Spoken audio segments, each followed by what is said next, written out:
Halloween can be a lot of fun, but it can also be dangerous for kids, which is why you need to keep safety in mind along with all the fun.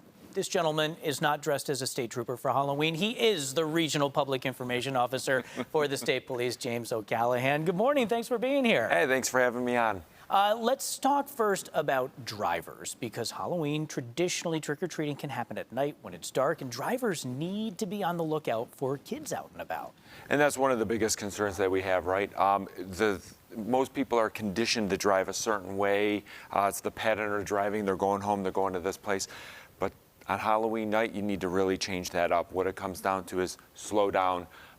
The slower speeds save lives, and that's what we're looking at. You're going to have kids that are not using crosswalks. They're going to be all over the street, sides of the road, coming out between cars. Some of your neighborhoods, and you know your neighborhood, right? The cul-de-sac neighborhoods, the sidewalks that never get used on Halloween night.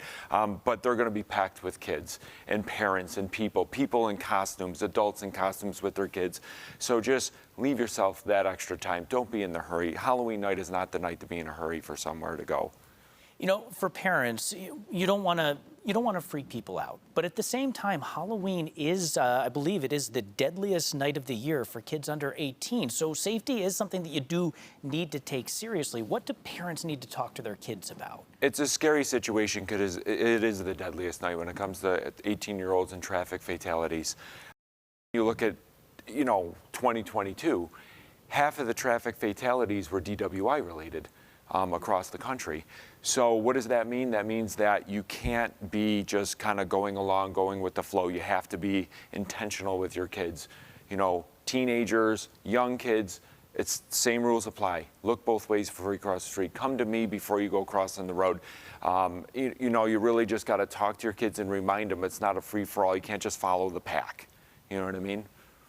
The other thing I wanted to touch on was candy. Obviously, kids get a lot of candy, and we hear these things on the internet about finding tampered candy. That doesn't happen very often, but at the same time, it is something you should at least keep a little bit of an eye on for homemade things, right? Correct. We always say that it doesn't happen often. The tampered candy, the razor blade and the chocolate, right. It's very, very, very, very rare. Mm-hmm. However, we always say, if the package is open on a candy bar that's a name brand, throw it away. If baked goods, apples, any sort of fruit, vegetables, some people get that stuff and still put that stuff. Popcorn in a sandwich bag, throw those things out. You don't know what was used in those. It could be a simple allergy, or it could be greater than that. Get rid of that stuff.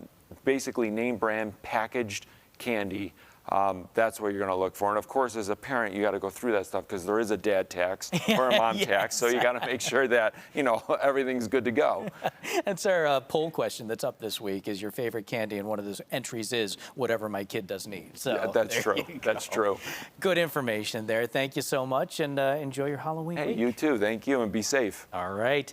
Mike is dressing up as a weatherman for Halloween. Very original. He's going to have a look at his forecast.